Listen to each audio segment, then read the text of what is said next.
நன்றி. இன்றைக்கு இந்த கச்சத்தீவு திருவிழா இனிதே நிறைவு பெற்றிருக்கின்றது.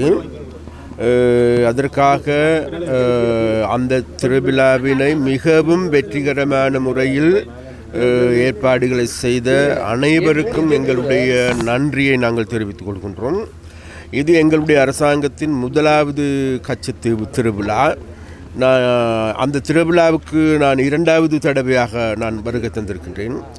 இந்த முறை நாங்கள் இதை மிகவும் அவதானமாக நான் அவதானிக்கின்ற பொழுது கடந்த முறை இந்திய பக்தர்கள் வரவில்லை.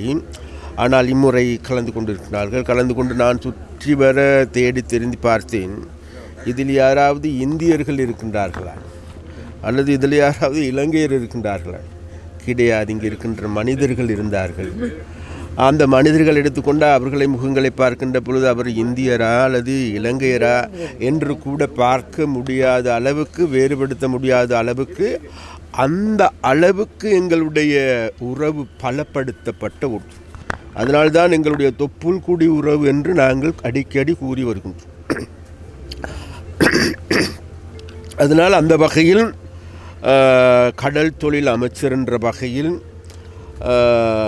இந்த திருவிழா நிச்சயமாக மதங்களுக்கு இடையிலே நல்லிணக்கம் மாத்திரமல்ல, இனங்களுக்கு இடையிலே நல்லிணக்கம் மாத்திரமல்ல, உலக நாடுகளுக்கு இடையிலேயும் கூட ஒரு நல்லிணக்கத்தை ஏற்படுத்துகின்ற ஒரு நிகழ்வு. அப்போ அந்த நிகழ்வை நாங்கள் எதிர்பார்க்கின்றோம். எதிர்வரும் காலங்களில் இதை மேலும் திறம்பட, மேலும் அர்த்த புஷ்டியானதாக மாற்றுகின்ற நடவடிக்கையை எடுக்க வேண்டும் என்று நாங்கள் தொழிற்சங்கத்தில் போயிருக்கிறோம். அதனால் இம்முறை இந்த திருவிழாவிலே கலந்து கொண்ட இந்திய, இலங்கை பக்தர்கள் அனைவருக்கும் எங்களுடைய வாழ்த்துக்கள் நன்றி. இது ஏற்பாடு செய்த எங்களுடைய அரசாங்க அதிபர்கள், பிரதேச செயலாளர்கள், அதே போன்று எங்களுடைய கடற்படையை சார்ந்தவர்கள் அனைவருக்கும் எங்களுடைய நன்றியையும் வாழ்த்துக்களையும் தெரிவித்துக்கொண்டு, அதே போன்று இந்த விழாவுக்காக வந்து கொண்டிருக்கின்ற விழாக்கள், தமிழ்நாட்டு விடுதலையாளர்கள், அதே போன்று எங்களுடைய விடுதலையாளர் அனைவருக்கும் நன்றியும் வாழ்த்துக்கள் தெரிவித்துக்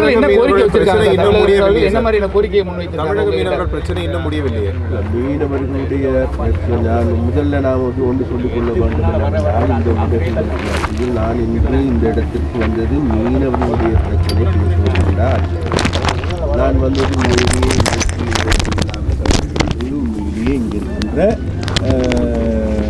இந்த கடவுளுடைய ஆசீர்வாதத்தை பெற்றுதான் நாங்கள் வந்தது. மக்களும் அப்படிதான், நீங்களும் அப்படிதான். அதனால் அந்த இடத்தில் நீங்கள் கேட்கின்ற கேள்விக்கு நிச்சயமாக இலங்கைக்கும் இந்தியாவுக்கும், அது தமிழ்நாட்டு மீனவர்களுக்கு இடையிலே ஏற்பட்டிருக்கின்ற பிரச்சனை என்பது, பிணக்கு என்பது நீண்ட காலமாக புரியோடி போயிருக்கின்ற பிரச்சனை தான். அப்போ இதற்கு தீர்வு வேண்டும் என்று இன்று அல்ல, நேற்று அல்ல, தொடர்ச்சியாக நீங்களும் நாங்களும் இது பேசி வருகின்றோம், போராடி வருகின்றோம், பல்வேறு விதமான நடவடிக்கைகளையும் எடுத்து வருகின்றோம். ஆனால் பயன் அளிக்கவில்லை. அந்த பயனளிக்காதனுடைய காரணம் என்னவென்றால் எங்களுக்கு எல்லோருக்குமே நன்றாக தெரியும்.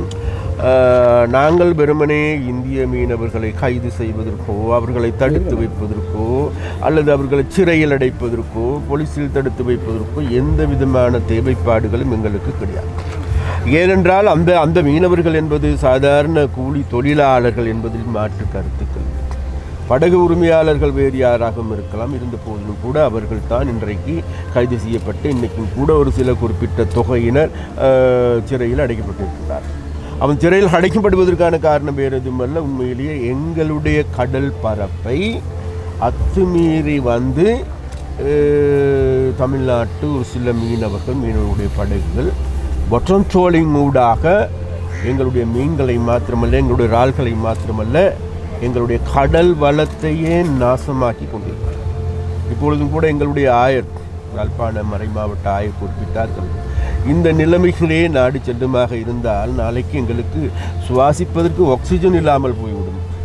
இதே நிலைமையில் இந்திய தமிழ்நாட்டு மீனவர்கள் தொடர்ச்சியாக இந்த இழுவை மடி படகுகள் மூடாக எங்களுடைய கடல் பரப்பில் வந்து இவ்வாறான செயற்பாடுகளை முன்னெடுப்பார்களாக இருந்தால் நாளைக்கு எங்களுடைய கடல் பரப்பு இந்து சமுத்திரம் என்பது பாலைவனமாக மாறுவது தவிர்க்க முடியாது.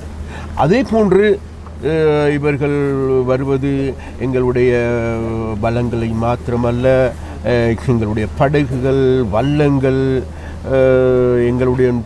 உங்களுக்கு எல்லோருக்குமே தெரியும், நாங்கள் 30 வருடங்களுக்கு மேலாக யுத்தத்திற்கு முகம் கொடுத்த மக்கள். அந்த யுத்தத்தின் பொழுது கூடுதலாக பாதிக்கப்பட்டவர்கள் தமிழர்கள், கூடுதலாக பாதிக்கப்பட்ட மக்கள் மீனவர்கள். அந்த மீனவர்கள் கடந்த 30 வருடங்களாக தங்களுடைய வாழ்விழந்திருக்கின்ற நிலைமை. ஆனால் இன்றைக்குத்தான் அவர்கள் தலையை தூக்கி கொண்டு தாங்களுடைய வாழ்க்கையை மேம்படுத்தி கொண்டு வருகின்ற போது இந்திய தமிழ்நாட்டு மீனவர்கள் எங்களுடைய கடல் பரப்பின் அத்துமீறி எங்களுடைய கடல் வளத்தை சூறையாடிவிட்டு போகின்ற வழியில் சொல்லி கொண்டு போகிறாங்க. நாங்கள்லாம் தொப்புள் குடியுறோம். அதனால் நாங்கள் சொல்லுகின்றோம், எங்களுடைய அரசாங்கத்தில் நான் கேட்டுக்கொள்கின்றேன், நாங்கள் யாருக்கும் எதிரானவர்கள் கிடையாது. இந்திய மீனவர்களுக்கு எதிரானவர்கள் கிடையாது, மீனவ சங்கங்களுக்கு எதிரான எல்லோரோடும் உறவாடுவதற்கு, அன்பாக பழகுவதற்கு, அன்பாக பேசி பிரச்சனையை தீர்க்க முடியும் என்றால் மிகவும் நல்ல விடயம். ஆனால் அந்த விடயத்துக்காக நாங்கள் எதிர்காலத்தில் செயற்பாட்டு நடவடிக்கைகளை எடுப்பதற்கு நாங்கள் தீர்மானம். இருநாட்டு மீனவர் பேச்சுவார்த்தை ரொம்ப நாட்களாகவே கிடப்பில் கிடக்கு. அதை வந்து துரிதப்படுத்தணுங்கிறது மீனவர்களோட கோரிக்கையாக இருக்குது. அதை என்ன செய்ய துரிதப்படுத்தலாம். அதான் நான் சொன்னேன். அதாவது இன்றைக்கு நீங்கள் சொல்லுகின்றீர்கள் பேச்சுவார்த்தை கிடப்பில் கிடக்கும். ஆனால் நான் வந்து இப்போ எங்களுடைய அமைச்சு வந்து நான் 3 மாதங்களுக்கு மேலாகும். இது நாள் வரைக்கும் எந்த ஒரு மீனவர்களோ, மீனவ சங்கங்களோ, மீன்பிடி அமைச்சரோ, தமிழ்நாட்டு முதலமைச்சரோ அல்லது கனிமொழி சகோதரியோ யாருமே இந்த பிரச்சனையை பேசி தீர்ப்பதற்கான முனைப்பு காட்ட வேண்டும் என்று எந்த ஒரு வார்த்தையும் வாய் திறக்கணும் இல்லை.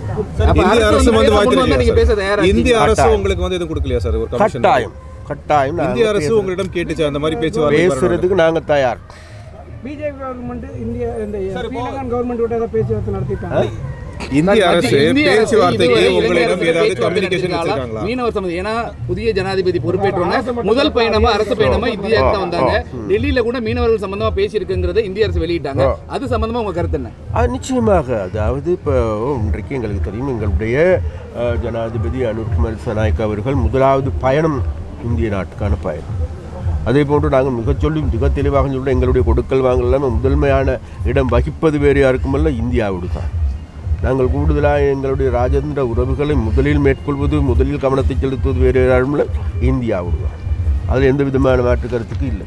இந்திய மீனவர்களுடைய பிரச்சனை இருக்குன்னு சொல்லி நாங்கள் இந்திய அரசாங்கத்தோடு தொடர்பு கொள்கின்ற ராஜேந்திர ரீதியான இரு நாட்டு அரசாங்கங்களுக்கு இடையிலான உறவில் எந்த விதமான முருகல் நிலை ஏற்படக்கூடாது என்று நாங்கள் மிக தெளிவாக இருக்கோம். அந்த வகையில் கடந்த காலத்தில் இது தொடர்பாக பேசப்பட்டது.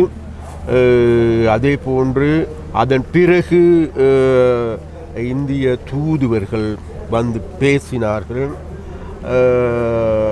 அதே போன்று இந்தியாவில் இருக்கின்ற துணை தூதுவர், அதே போன்று இந்திய தூதரக பல அதிகாரிகள் வந்து நிறைய பேசியிருக்கின்றோம். நிறைய பேசிய அடிப்படையில் தான் நாங்கள் இன்றைக்கு ஒரு சில முடிவுகளையும் எடுத்திருக்கின்றோம்.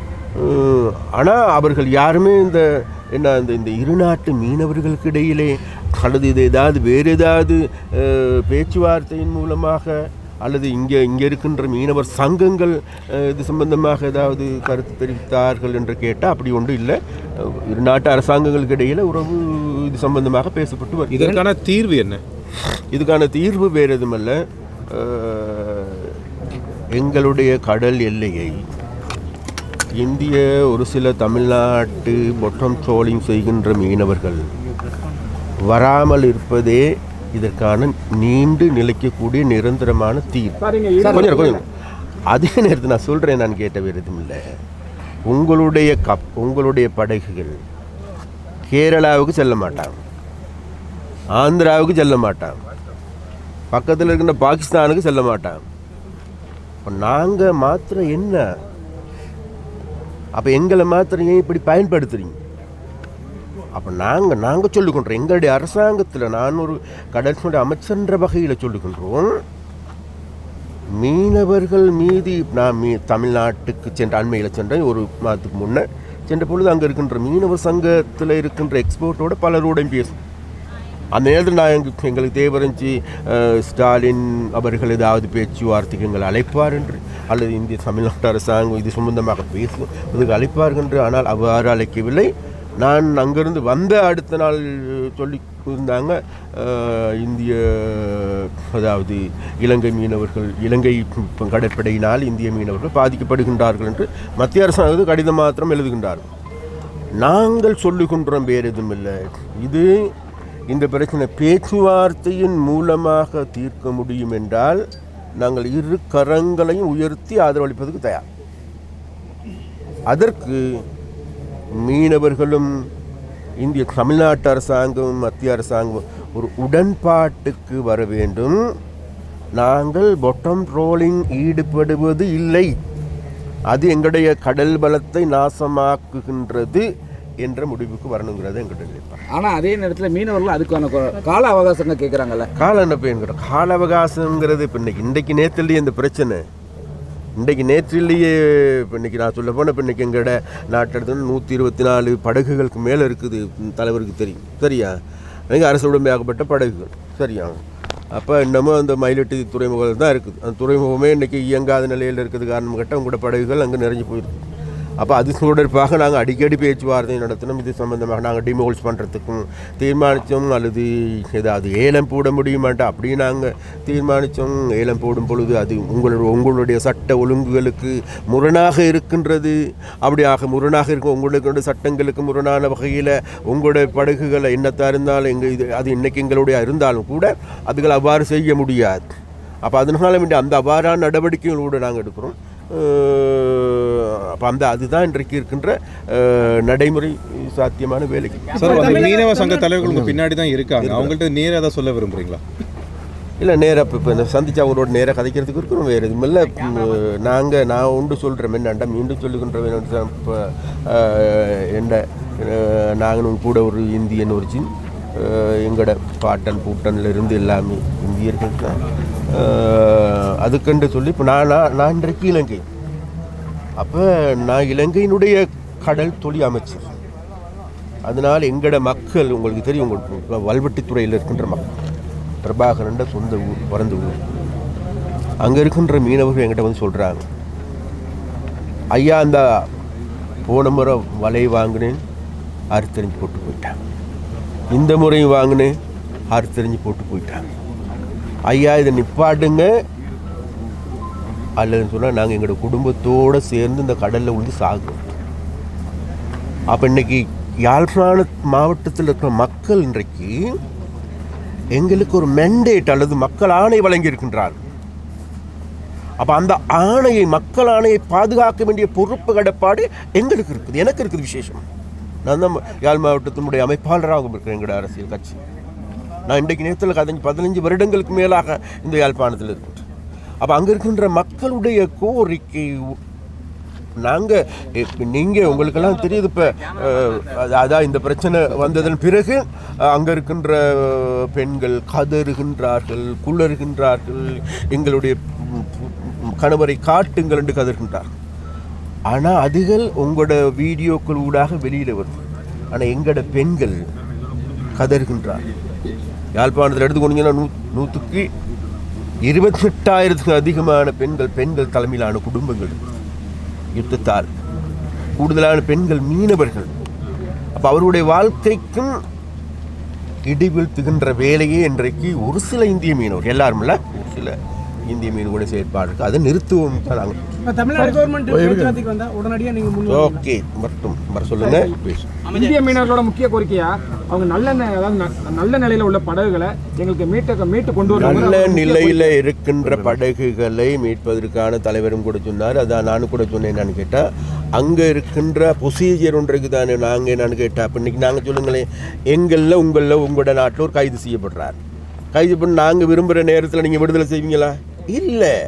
அந்த இந்திய நாட்டு சட்ட விதி ஒழுங்கின் ஏற்பவே அதுக்கான நடைமுறை எடுத்தப்படுது.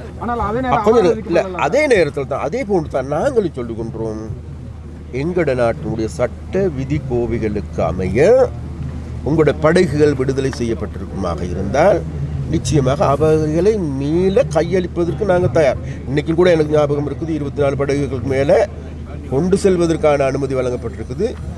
அதுகளுக்கான வருகின்ற பொழுது அவ்வாறு விடுவிக்கப்பட்ட படகுகளை மீளவர்களோடு ஒப்படைப்பதற்கு நான் பொறுப்பேன்.